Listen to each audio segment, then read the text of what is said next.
So, how to use your white privilege. Trigger warning. The content of this presentation will engage in racism. Much of it will be emotionally and intellectually challenging. This presentation will include discussion of physical violence, sexual violence, abuse, and slurs. Can you write in the chat section? What do you think white privilege is?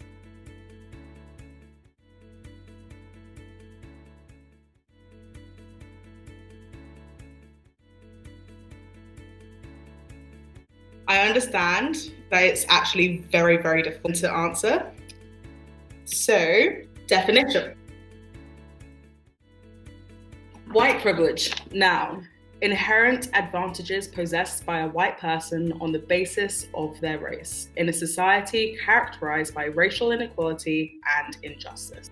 White privilege means that life isn't harder because of your skin tone. There are other types of privileges, such as class privilege. But white privilege has been prevailing throughout history. Instead of trying to learn about white privilege, some try to deny its existence by talking about the many ways in which they have been disadvantaged. For us to move on as a society, we must identify the problem and move on together. White privilege means that you gain from the oppression of people of color. White privilege exists because of perpetual racism from the past to the present that continues to affect people of color today. Instead of saying, I'm not responsible for what my ancestors did, try saying, I do not condone or agree with what my ancestors did, and I acknowledge the legacy they left for us to live in today. How did this all come to be? Throughout this presentation, I will be speaking from the point of view of a mixed Afro-Caribbean and white background. My story is like many of those that live in England, and especially in cities like London. I also completely recognise that oppression comes in many shapes and forms. Upon starting my research of how white privilege came to be, I found that there was not much information per se on white privilege in general. I understand from some of my white friends that they want to help, but they don't know how. This is a major part of the problem. So I decided that it would be best to start by looking at the relation between both sides of my ancestry, mainly my father's Jamaican heritage. My grandparents had moved here when they were less than 10 years old with their parents. They are amongst the people who are called the Windrush generation. I have heard many stories from my great-grandparents and grandparents about their life in Jamaica when they first decided to move to the UK, when they arrived, and their experience up until now. Firstly, the earliest recorded Black person in the UK was in the 3rd century. The University of Leicester found 83 skeletons in a Roman graveyard. Some dated back to as early as the 2nd century, and 6 were found to have African cranial features, with 2 of them appearing to have been born in England. The first communities recorded are from around the 1500s. Archival evidence shows records of more than 360 African people between 1500 to 1640 in England and Scotland. This is logical because Africa and Europe are in close proximity. Furthermore, most people know about how people of African descent arrived in the Americas and the Caribbean. It's a subject so hard to hear that it invokes many emotions from upset to anger or fear. Slavery of people of African descent existed long before the Atlantic slave trade. However, it was the largest in volume and intensity. According to Alicia Bokolo in Le Monde Diplomatique, the African continent was bled of its human resources via all possible routes. Across the Sahara, through the Red Sea, from the Indian Ocean ports and across the Atlantic. At least 10 centuries of slavery for the benefit of the Muslim countries from the 9th to the 19th. 4 million enslaved people exported via the Red Sea, another 4 million through the Swahili ports of the Indian Ocean, perhaps as many as 9 million along the Trans-Saharan caravan route, and 11 to 20 million depending on the author across the Atlantic Ocean. Slavery provided the West with food, clothing, housing, and free familial help. A lot of companies and educational establishments were built up on this act. Here, you'll find a UCL link for a database of companies that started from the slave trade. And also, you'd find it in the photo. This database also shows you the companies that gained from the 1837 Slave Compensation Act that paid slave owners for the loss of property. Payments were only finalised by the British government in 2015. Unfortunately, the transatlantic slave trade is part of all of our history. Slavery, colonisation, and its aftermath built the society that we live in today. It's a fact. The British Empire is why our small island union of countries has such a large voice in the global platform. However, even though we hear a lot about the slave trade and often how the British stopped it before our brothers in the US of A, we don't get taught in class how the British treated the Commonwealth countries after. Furthermore, the average person doesn't fully comprehend how racial and patriarchal prejudice from so long ago affects those in the UK today. Just after the American Civil War, the British Empire was not doing so well. In Jamaica, the cost of cotton, which was essential in an island lifestyle, had rocketed, and many British people had left Jamaica and their properties because of the financial crisis. Previously, property prices had been inflated and vagrancy laws had been pushed in the 1830s, making it hard for past slaves to leave the property at which they had been previously enslaved. In the 1850s to the 1860s, there had been a 3-year drought and flooding throughout areas of the country, as well as an outbreak of cholera and smallpox. This left the Black community, who were free, not much work with an ever-increasing cost for living. From 1859 to 1864, the cost of living rose by 60%. At the time, Black men were supposedly eligible to vote. In the 1860s, Jamaica had a white population of 14,000, consisting of former slave owners, and a Black population of 430,000 and a small population of Creoles that were previous slaves. However, in 1863, only 1,457 Black men fit the home-owning criteria to vote. In April 1865, protesters from St. Anne's Parish wrote to Queen Victoria asking for permission to use the unoccupied Crown lands, asking to put our hands and hearts to work and cultivate coffee, corn, canes, cotton, and tobacco, and other produce. And they said they will willfully repay our sovereign lady by installments of such produce as we cultivate. It was signed by 108 peasants. The Colonial Office, however, wanted to keep the workers for the sugarcane business that would hopefully pick up again after the economy picked back up. This never happened. Before this note got to the Queen, it was apprehended by Governor Edward John Eyre, who added a note declaring that the former slaves were experiencing economic distress because of their immoral habits and not because of economic difficulties that were caused by post-emancipation.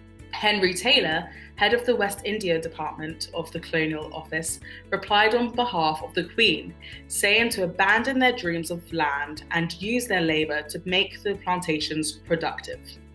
This stereotype of Black people being lazy and immoral has continued up until today. This response was printed and posted around Jamaica as the Queen's advice. Gaslighting. Verb. A form of psychological manipulation in which a person or a group covertly sows seeds of doubt in a targeted individual or group, making them question their own memory, perception, or judgment, often evoking in them cognitive dissonance and other changes including low self-esteem, using denial, misdirection, contradiction, and misinformation. Gaslighting involves attempts to destabilize the victim and delegitimize the victim's beliefs. Gaslighting can occur in personal relationships at the workplace or over an entire society. Governor Edward John Eyre gaslit the Black Jamaican community. All of this led to the Morant Bay Rebellion, which occurred on the 11th of October 1865, when hundreds of Black people followed Preacher Paul Bogle in Morant Bay, Jamaica, where my grandfather's family are from. During the protests, 7 men were shot by the volunteer militia, leading to the burning of the courthouse and the death of 25 people. The following 2 days, St. Thomas in the East Parish was controlled by peasants. For the 6 weeks following, the militia was set loose in Jamaica, killing a further 439 black Jamaicans. Eyre declared martial law. He had decided that mixed-race representative of the parish in the House of Assembly, George William Gordon, who was an opposer to his ideologies, had put everyone up to it. Gordon was arrested in Kingston, brought to Morant Bay, and tried under martial law, whereby he was convicted for treason, then executed by hanging to a crowd as an example. Word of the execution got to London. The Times UK showed Eyre's support when discussing the rebellion and stated that it was impossible to eradicate the original savageness of African blood. For as long as the black man has a strong white government and a numerous white population to control him, he is capable of living as a respectable member of society. He can be made quiet and even industrious by the fear of the supreme power and by the example of those to whom he necessarily looks up. But wherever he attains a certain degree of independence, there is the fear that he will resume the barbarous life and the fierce habits of his African ancestors. However, it had become a common opinion that the Negro is a being very little, if at all, inferior either mentally or morally to the European. This was in large part due to the work that had been done by the Ethnological Society. A group that split from the society was the Anthropological Society of London, who had members such as Charles Darwin and English governor in Jamaica, John Eyre. The Morant Bay scandal had grown, and a large meeting was held in February 1866 in St. James's Hall in London, where Dr. James Hunt and the Anthropological Society of London were to defend Governor Eyre. Bedford Pym, who led the meeting, discussed the anthropological study of the Negro, but not of Governor Eyre's actions. Some stated that violence was a necessity to control black people throughout the European colonies, with Winwood Reade, a friend and colleague of Darwin, stating that had not Governor Eyre shown such prompt severity, we should now be sending out troops to save white men's lives, instead of a commission to sit upon black men's carcasses. Opponents of Eyre formed the Jamaica Committee in 1866. Members included Charles Darwin and the rest of the people named here. However, Eyre was supported by Thomas Carlyle, who set up the Governor Eyre Defence and Aid Committee, who included the likes of Charles Dickens. He was tried twice for the murder, but the cases never proceeded to trial. He was replaced in August of 1866 with John Peter Grant. The House of Assembly, which had a number of free people of colour, renounced its charter, and Jamaica became a crown colony that was directly under the rule of London from then on. Less than 80 years later, World War I and World War II had ravaged the British economy again. During the war, people from the Commonwealth countries were encouraged to fight against the Nazis as British people. Canada started issuing citizenships to their people, meaning that those who were previously deemed British subjects would have the new status of Commonwealth citizen. On 31st of July 1948, the British Nationality Act was given the royal assent. This would give citizens of the Commonwealth the right to enter and settle in Britain, which abided by the long-standing open borders value that the ever-expanding empire had. This would be considered incredibly liberal in our current day standards. However, the British government had thought that only the old Commonwealth countries, Canada, South Africa, Australia, and New Zealand, would take advantage of this and would simply be coming home. Like other decisions post-war, this was made to ensure that the UK remained a global power. Few people believed that people of the new Commonwealth would take advantage of coming to reside in Britain. From 1948 to 1952, the number of West Indians entering Britain each year was between 1,000 and 2,000. By 1956, it reached 46,000.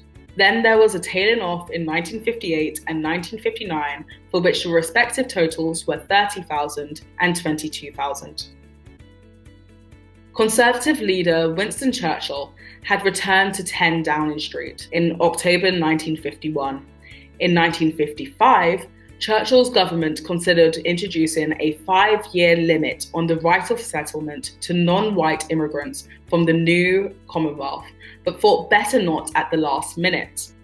Many years later, Sir David Hunt, who was Churchill's private secretary, stated that the minute we said we've got to keep these black chaps out, the whole Commonwealth lark would have blown up. Major companies went to Jamaica to advertise jobs in the motherland, UK.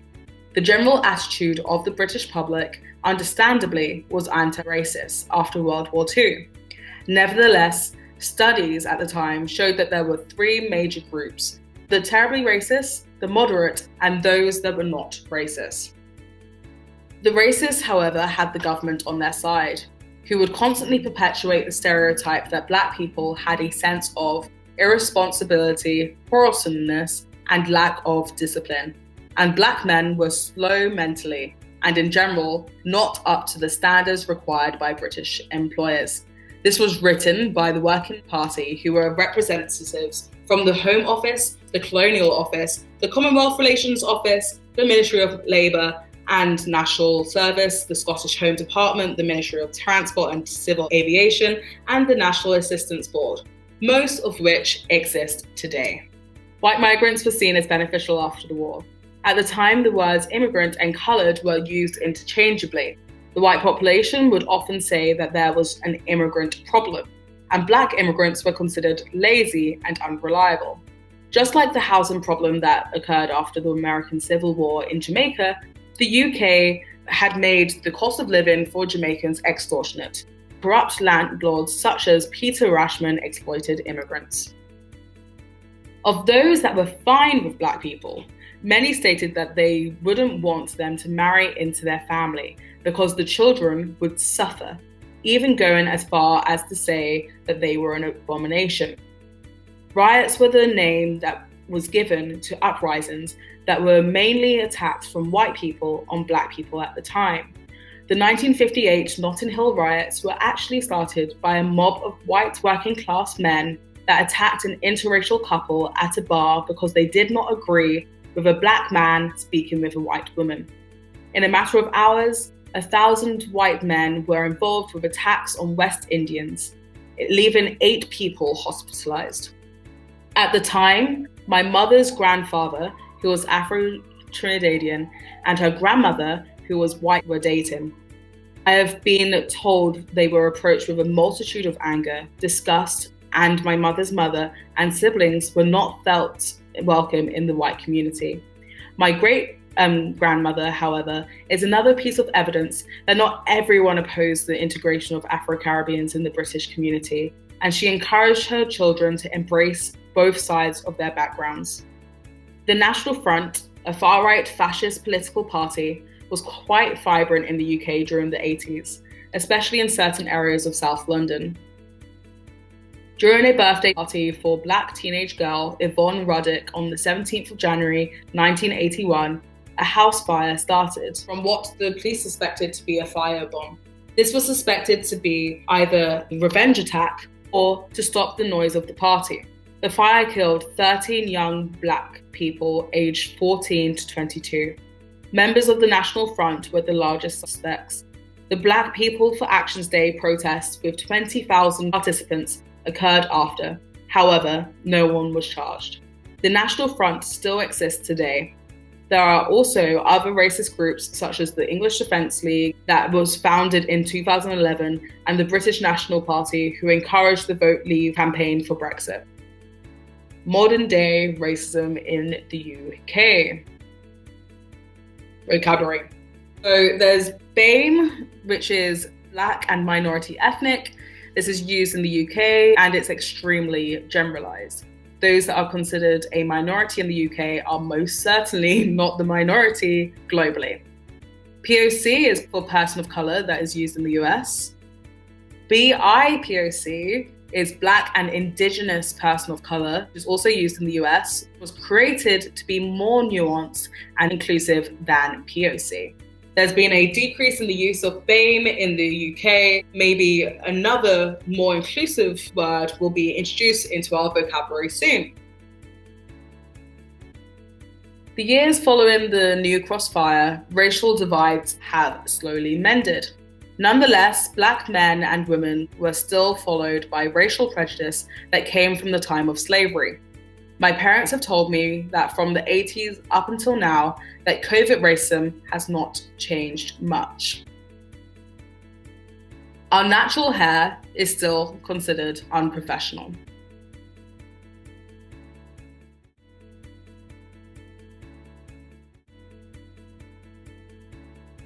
We still experience stereotypes of being lazy, angry, and violent. I think I'm actually going to read this one out loud. Boris deserves for it to be said out loud. When I shamble round the park in my running gear, late at night, I come across that bunch of Black kids. I would love to pretend that I don't turn a hair. Now you might tell me not to be such a wuss. You might say that I am no more risk than if I had come across a bunch of winos, which is a word that you use for white people. But somehow or other, a little beeper goes off in my brain. We are considered less intelligent. Another Boris quote, but this one is from his book, so apparently it's not his own words. He was a coon and he was stupid. And he was stupid because he was a coon. By the way, don't ever say that word. You'll get in a lot of trouble. There are plenty of stereotypes of absent fathers and sexually deviant, immoral mothers. We are often forced to be the emotionless companion. I have personally experienced this with some of my white women friends who had not really taken on the fact that you can be oppressed while simultaneously oppressing others. Many of the Windrush generation are being deported as we speak due to the Home Office misplacing their documents. People who were born and raised in the UK are now being told to go home. Most Commonwealth countries were invited to the motherland via companies that offered pensions, leading to a lot of people of colour working in public services. This meant that they were more likely to encounter COVID-19 and unfortunately the consequences thereafter. Additionally, in almost most fields of medicine, Black people die more frequently. Black women die 5 times more frequently than any other race during childbirth. Black people also die more frequently from prostate cancer, breast cancer, and strokes. Studies have shown that Black people are given less anesthesia than white people, and when medical students were asked about it, they said it's because Black skin is thicker than white skin, that Black people feel less pain. This all stems back to the excuses that were used to enslave Black people and use them involuntarily in medical/scientific studies. Most medical studies view white as the norm, and medical trials often only experiment on white bodies. This results in a massive margin of error when treating people of colour. We still feel the stigma of our bodies being sexualized from the legacies of slave owners raping their slaves and from the scientific exploitation of people such as Sarah Bartman. We were told from a young age that a lot of how we acted and looked was not appropriate for the outside world, but then the outside world appropriated and still appropriates our culture. Black people are 8 times more likely to be stopped and searched by police across the country, 9 times in London. The Metropolitan Police is 4 times as likely to use force against Black people. Black people in London were twice as likely to be fined for lockdown breaches. People of colour are twice as likely to die after restraint was used. Chokeholds, like the one that killed George Floyd, are also used by the British police. George Floyd's recent murder called for companies to show solidarity in the Black Lives Matter movement, but those same companies disagreed with the 2011 London riots that occurred because of the 2011 murder of Mark Duggan in Tottenham, London, with the unlawful deaths of Stephen Lawrence and Christopher Older at the end of the 90s, and more recent death of Rashawn Charles in 2017, and the many more deaths. It comes at no surprise that we see a trend of police officers of colour leaving the force after only being with them for a few years. For many of us, our parents have worked hard for us to get to where we are. My mum was the first of her family to complete a university degree. I myself have heard people of all backgrounds say to me their stereotypical views of Black men and women. I have experienced racial prejudice within institutions and amongst peers. No matter how passive it is, it somewhat limits how comfortable you are in your working environment. It forces you to not be lazy and immoral, and makes work become ever so more personal and difficult. I also don't get to see myself and my culture in my academic peers and mentors. In the UK, only 140 out of 21,000 university professors are Black, and only 25 of those are women. I have personally never had a Black professor. In the UK, BAME students tend not to do PhDs, and most of them find it incredibly hard to get the funding. Upon doing my research, I also found it difficult to find Black scientists in the 20th century in the UK, but found many in the US. Additionally, many of those, I just realized the petition was in the document that you guys have got. Additionally, many of those that are high up in the academic field in the UK have been seen to be racist, such as David Starkey, who was a fellow at the Royal Historical Society, who recently stated that slavery was not genocide. Otherwise, there wouldn't be so many damn Blacks in Africa or in Britain, would there? An awful lot of them survived. We must also remember that the Royal Historical Society's first president, George Grote, also came from a legacy of slavery, and so were many of the presidents that followed. This is from the UCL database that I gave at the beginning, by the way. Black people are still nowhere near close to being proportionally represented in powerful positions in our society to fix some of these problems. Furthermore, history has shown that people recognize racism more when a white person states that it's so. On average, in 2016, 8% of first-year undergraduates across the UK were Black. In the same year, 1.5% of the University of Cambridge's intake was Black, falling to 1.2 at Oxford University, according to the Higher Education Statistics Agency. Oxford says in 2017, 1.9% of students admitted were Black. Oxford and Cambridge both admitted higher proportions of students from Asian and mixed background minority ethnic groups.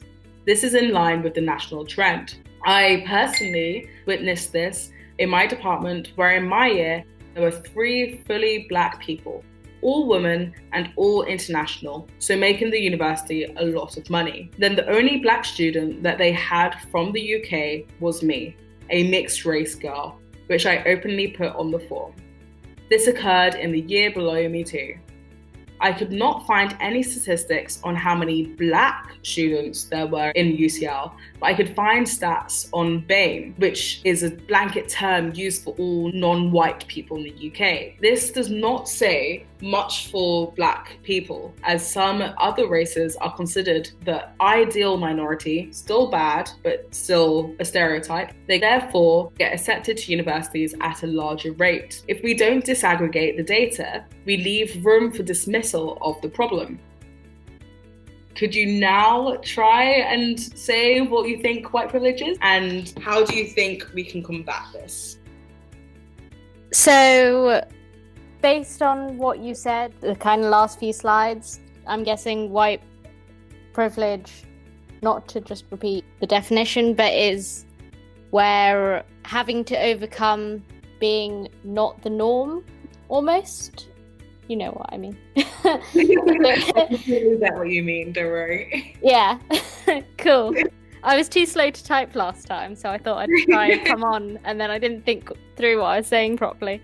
No worries. Yeah, I think you got it. I think you did. Yeah. Well, yeah, you didn't, but using, More or less. You've got unfair advantages based on your...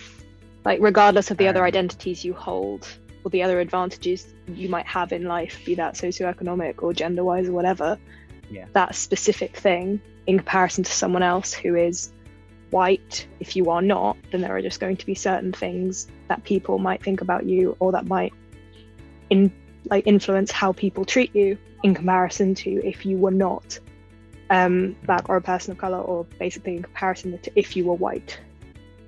And generally negative effects. And people not realizing it.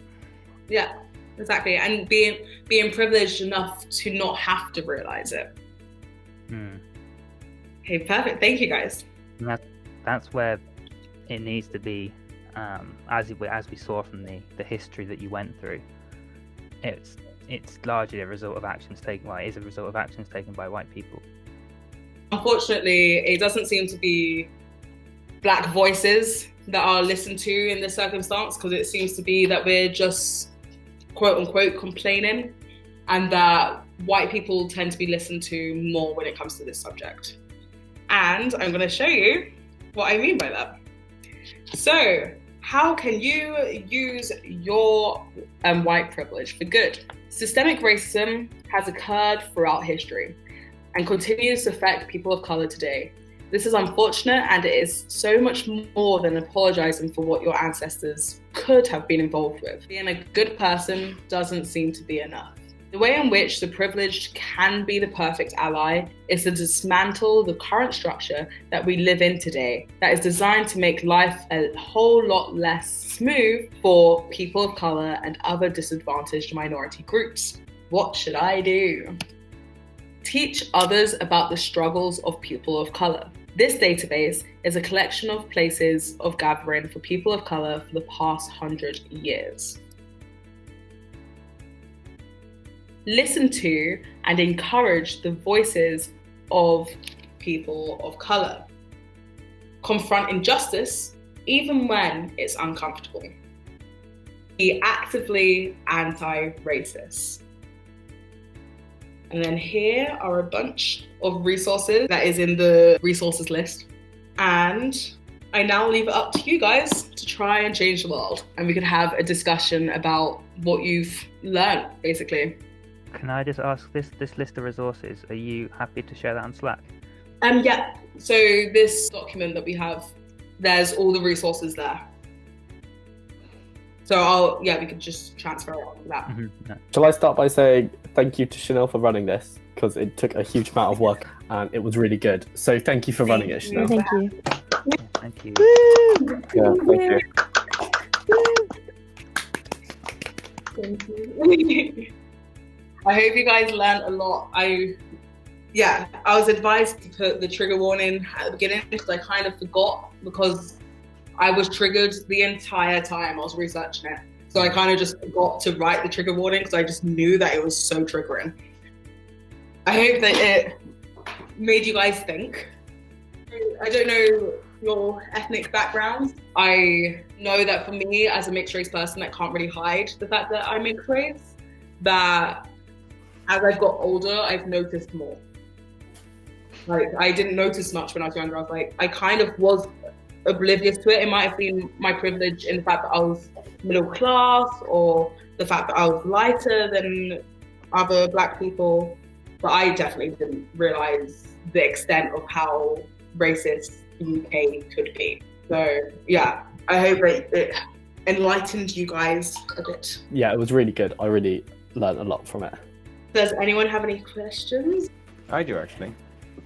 Because I was trying to just Google it now and I can't find it properly anyway. It just says, you mentioned, and I apologise for actually saying the word, but I don't know what it means. You said don't say the word coon, and all I'm finding is offensive, but why is it offensive? So coon, let me get the actual definition. Oh, actually, I've just found it just as you said that. It's apparently a shortening of raccoon, and Yeah, saying exactly. that they look like that. I knew that it was something comparing. I didn't know if it was the actual raccoon. I knew the raccoon thing, but I didn't put two and two together. But it's like most insults tend to be comparisons. Yeah, it's just I've never heard this one before. That's why. Yeah, it's not really used much in the UK, but I definitely heard US people about it and certain things. Well, Boris likes it, clearly. Yeah. Boris likes a lot of very, very bad things. Yeah. Very, very bad things. I do think that as a society, maybe we should try and reach out to the Black community maybe a bit more. I don't know how to do it. I've already discussed you don't want to come across as racist in a sense that you're like just saying we want Black people. You don't want to be accused of tokenism, surely. Yeah, tokenism and box ticking. Yeah, that's like tokenism, the main fear, I guess, between people. But I think at this point that Black people in the sciences, they need to be told that they're welcome. Because so many things, at least on Twitter, I've seen so many people or companies getting exposed, and then Black people being like, okay, then I definitely don't want to work with them, you know? So if we explicitly say that we are a safe space, that we want to amplify Black voices. Yeah. I guess the key difference be, obviously, between people who are doing it in good faith and people who are doing it for tokenism and box ticking, like the difference is the sort of environment you create once someone's there. Because obviously if it's just tokenism and box ticking, then you want the person there and you're not really caring much about retainment. You've got that kind of recruitment. You're like, oh look, we have this person, instead of like, valuing that person once they've arrived at that position and nurturing them and treating them obviously equally to everyone else, kind of like making sure that they go in that environment and taking them seriously. Exactly. Out of interest, have any of you gone to any Black Lives Matter protests? And don't feel like pressure to say yes. There's also quarantine. I understand if you guys couldn't go, but did any of you go? I think I would have if it wasn't pandemic season. I know a few of my friends did actually go, and they were trying to get a group together. So yeah, thanks. There was one in my town, but I live in a village outside, and at that point I couldn't drive because I didn't have insurance yet. So if I'd had my insurance, I would have been able to drive there, but I couldn't really get my parents who were working in the day to drive me, and I was not going to take a bus. So I was just like, I will watch the Insta stories of my friends who were there and love it. Yeah, one of my friends got on a soapbox and did a little speech, which was great. Oh, great. I also didn't go to any because I was moving from London. Don't worry, I also didn't go. I did try get some books though to read up a little. Because there were so many really great reading lists that came out on Instagram and everything. That's a great way to amplify Black voices, is literally reading Black voices. So yeah, that's great. And also I encourage, if any of you, I'm pretty sure some of you follow me on Twitter, quite a few, I think. I've made a little community of Black physicists, Black astro scientists, and I could definitely introduce any of you guys to them, and just basically that'd be the best way, is just to make sure that Black people are heard, but if they're not heard, know the correct information so that you can just defend Black people anyway, because unfortunately Black voices are heard by liberals, but many non-liberals, I don't want to say, people to the right tend not to listen to Black people anyway. So in fact, just before I came on this, I'm not sure if any of you guys know Tommy Robinson. Oh God, yes. Yeah. So this guy is very Islamophobic and just not a nice guy, to be honest. And involved in the EDL, all you need to know. Yeah, exactly. There you go. And he's recently apparently moved to Spain. Yeah. And I just saw that on one of the British expat groups, and so I commented on it saying like, hey, if anyone sees him in the street, can they remind him that he is now the immigrant that he's been trying to scare everyone about? And there's a long-standing history of Islam in Spain. Well, obviously, because the location of it is like right there. And then someone replied, I think they thought that I was my white boyfriend. Go away, you idiot. You know nothing about him. You only know what the papers say. Sure, you'd have a different opinion if your girl was passed about like a rag doll by dirty, stinking grooming gangs. Typical middle-class lefty comment. And that was him thinking that he was talking to a white dude at the time. And then when I was replying, I was like, you don't have to insult people, trying to have a normal conversation.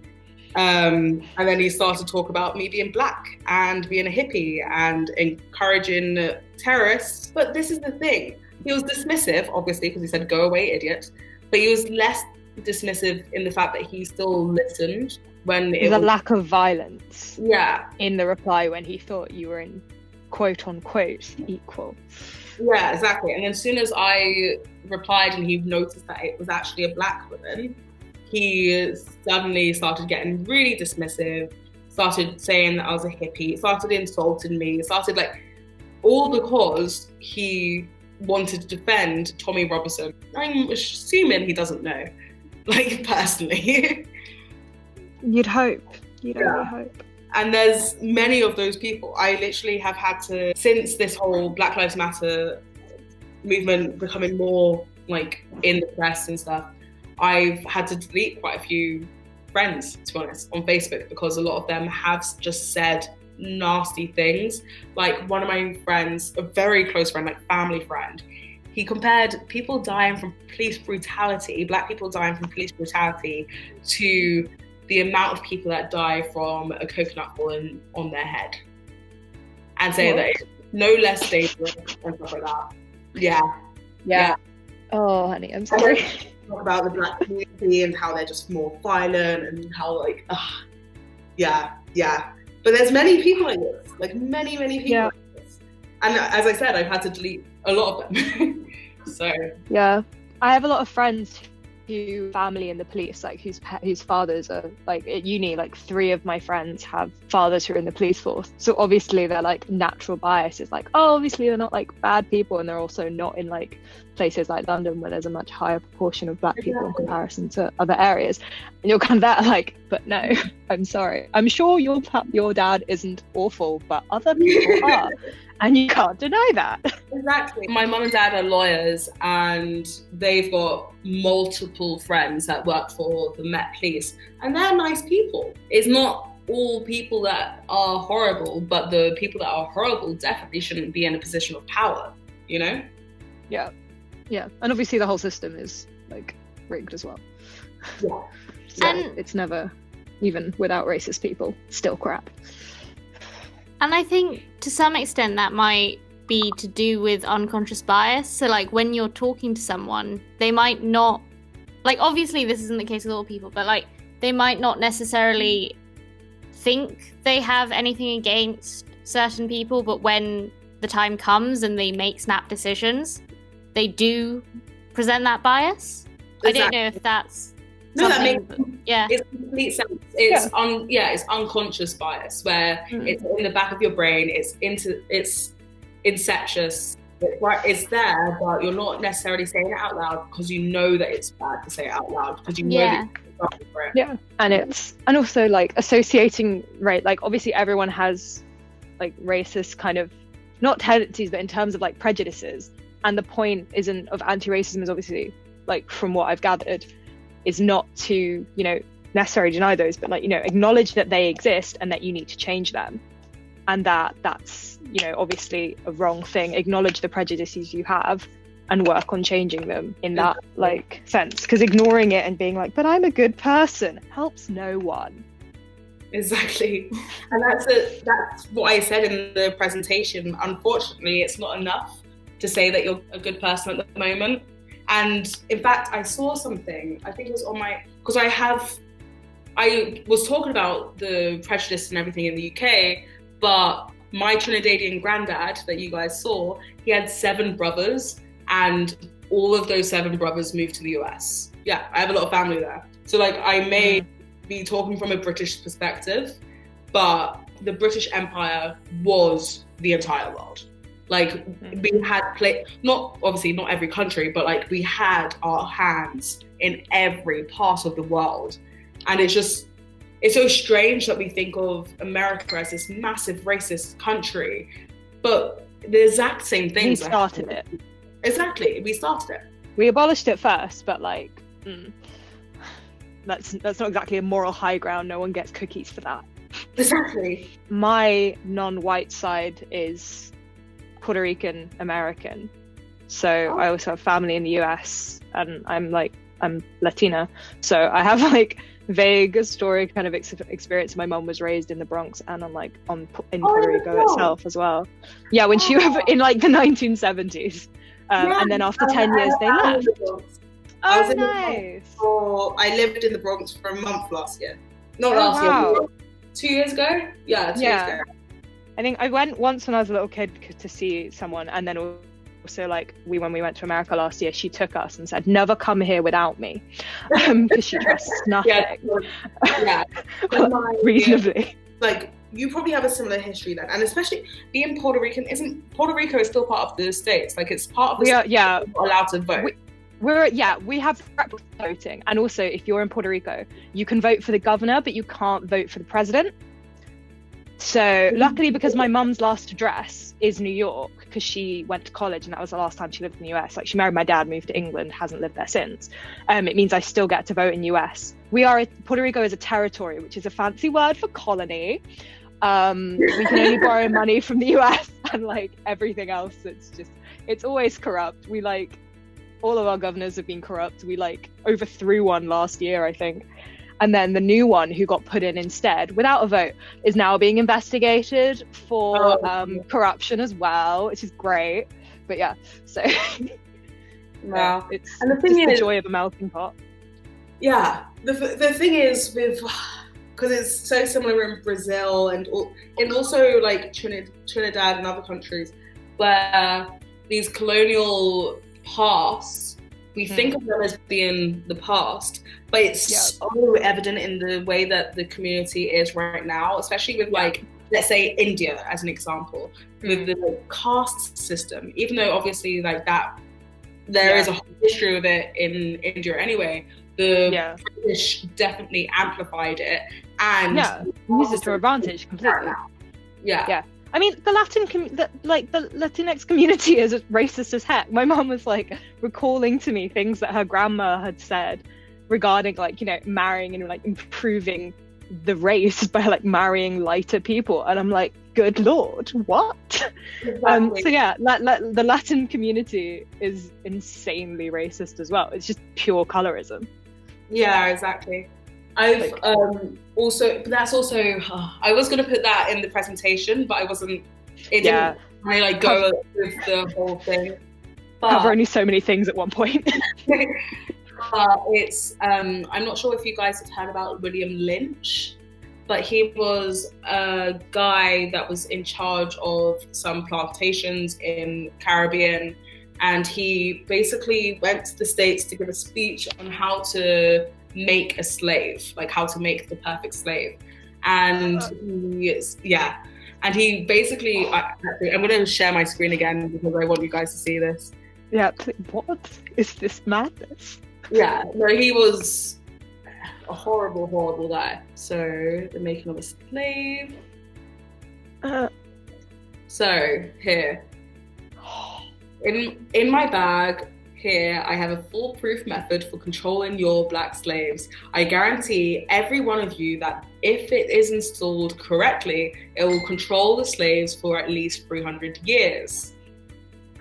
And then he goes on to say, I have outlined a number of differences among the slaves. I take these differences and make them bigger. I use fear, distrust, and envy for control purposes. These methods work in modest plantations in West India, West Indies, I mean. And then he talks about all the different things to separate them. So like by age, you'd separate the slave by age, and you'd separate them by color or shade. So like the lighter ones would be house slaves, and the dark ones would be field. Then there'll be intelligence, sex, size, status on plantation, attitudes of like lots of different things. And basically like old male against young male, all these different types of things. And he basically installed it in us to not... They did it on purpose. Yeah. Holy crap. And he was very correct in the fact that... Active. Very much in the 300-year mark. And we still compare each other, like we still... have but when it comes to race in Jamaica, in Puerto Rico, in all these countries, we still do kind of have that type of separation, you know? Yeah. Definitely racist still. God, the fact that they did it actively. Like, it's fair, I think, to assume that, you know, this kind of stuff just happened because of, like, proximity to whiteness was obviously seen as an advantage, and that was just, like, a thing that happened. But holy crap, they, like, actually actively did this. Whoa! Yeah. God. Yeah. There were so many things I couldn't involve in the presentation, but I didn't fully plug in my website, but I have a website that I recently launched called AstroNoir.org. And I am actually doing a series soon on Black women in space. So there's, I've got quite a few people that I've met on Twitter, because we've only been living inside for so long now. And they are going to be writing pieces for the website. So there's already like blog posts on the website about being Black, but also about other sciencey things. And they're going to write on their experience, because all of them that I've got in contact with so far are all African American. So their personal experience with the astro field, but also what they're studying, or one of their like favorite topics, or it's going to be a science essay, but also talk about their like experience. So if you guys are interested in that, you can go on my blog. I'm going to start it in August. And then I'm also going to continue doing stuff on racism, but in a scientific way, because it's a science website. Yeah. So if you guys want to do that, you're welcome to, and you can sign up for everything. And I will have people write in eventually. I just have so much going on. Anyway, I think, we've been on the phone for over an hour. We can continue discussing, but I'm in Spain, so it's 9 o'clock. But do you guys have any questions? Do you have anything that you want to get off your chest that you've been holding on for so long? No? I can't think of any from me. No. Anyone else? Well, Thank you again. Well, thank you guys for listening to me. And I'm gonna head off, and I'm gonna stop the recording now first, so it actually